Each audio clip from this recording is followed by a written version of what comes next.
Hey, Tom Trento here with the United West, giving you insight into how we unravel the complexities of the Middle East. What country is fighting whom? Where is oil? What does Iran want to do? How does Greece fit in? What are the cultural factors? What are the demographic factors? What are the geopolitical factors? Best way to understand it is the way we do. That is by looking at our good friend Mark Langfan's phenomenal maps of the Middle East. These show where Israel is the foundation of Western civilization and foundation of national security for the United States right now. So we're going to present a micro series of some of Mark's talented geopolitical, demographic, and cultural map work. Take a look at this amazing series, and you too will be able to understand what's going on in the Middle East. Watch this. Israel, the cornerstone of the Western world, by Mark Langfan. Is Israel the cause of instability in the Middle East? Not worth the $3 billion the U.S. gives Israel every year?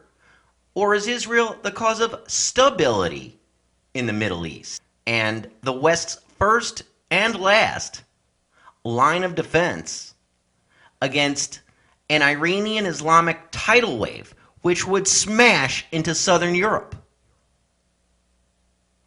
And hence, Israel would be worth every last red cent. Watch Mark's maps and then decide. This is a simple country population map of the Mideast. In the upper left-hand corner is Mark's personal dividing line between the Western Greek versus the Eastern Islamic, the blue seam line. Greece is just to the left of or west of the blue seam line. Greece has a total of 11 million Christians. 11 million Christians. East of or right of the blue seam line, there are 370 million Muslims. This 370 million Muslim population number excludes the 660 million Muslims in Pakistan, Nigeria, Indonesia, and India. Israel is the only non-Muslim Western bulwark country in between the 11 million Christian Greeks in Greece to the west and 370 million Muslims who control 65% of the world's oil reserves. Except, of course, Cyprus with 1 million Christians. And Cyprus doesn't have an army or navy to speak of. And to boot, Cyprus isn't a NATO country, as if being a NATO country means anything anymore. Now, people who claim Israel is the cause of Mideast instability don't just claim that Israel was the core of instability since 1967. They say Israel has been the cause of instability since 1948, which is just a polite Jew-hating, Israel-hating code for no Israel at all. Now, we're not talking about an Israel with or without Judea and Samaria, more commonly known as the West Bank. No, understand this. They are talking about no Israel at all. So, let's make the Israel haters' dream come true. In theory. Let's, in theory, excise Israel from the Eastern Med strategic balance. That is, if you call 11 million Greeks versus 370 million Muslims balance. For starters, this means the 1 million people of Cyprus don't have the Israeli army and Israeli Air Force to protect it and to share the tens of billions of natural gas in the Levant Basin that lays between Israel and Cyprus. By the way, all these big EU banks have taken these Cyprus natural gas fields as collateral security for the massive loans the EU banks extended to Cyprus when Cyprus had to get a national bank bailout. So, all of these big EU bank Cyprus loans will go up in flames. The second Israel is harmed, God forbid. Now remember, Cyprus is not a NATO-protected country. So Turkey, with 74 million to the north, already occupies Cyprus's north, and Egypt, with its 83 million to the south, needs the gas for itself. Turkey and Egypt together have standing armies larger than the entire population of Cyprus. In short, Turkey and Egypt would crush Cyprus. Next up on the Muslim-Iranian hit parade list, Greece.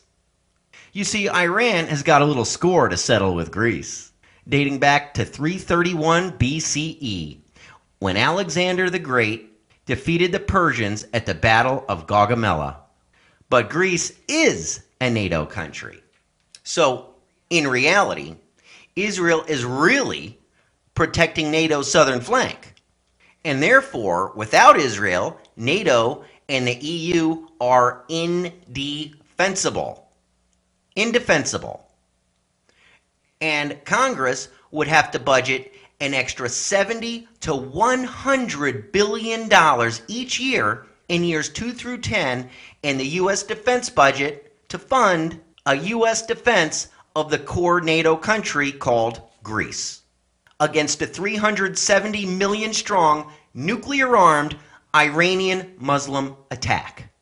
So, the entire question really boils down to a simple choice. Would you rather have 7 million resourceful Israelis deal with the 1.6 million Palestinians in the West Bank as best as the Israelis reasonably see fit, or would you rather have 370 million Muslims and Iranians deal with 11 million Greeks as the 370 million Muslims and Iranians will see fit? And also, have U.S. troops die trying to defend Greece against a 370 million strong nuclear-armed Iranian Muslim attack? Oh, and how about Russia, with only about 142 million Christians? In a future 2020, with Israel excised from the Middle East, immediately to Russia's south in 2020, Russia would face a 370 million strong Iranian Muslim nuclear superpower with 65% of the world's oil and gas reserves that Russia had first armed with nuclear weapons, because in 2015 Russia had armed Iran with the exact nuclear weapons that Russia now faces from its entire southeast. So, the cold hard reality is that Israel is protecting all of NATO, Western Europe, America, and Russia from an Iranian Muslim nuclear-armed colossus that will overrun them all before the morning's call to prayer. Therefore, Israel is NATO's, the US's, the EU's, and Russia's first and last line of defense against an Iranian Muslim 370 million man strong nuclear armed colossus.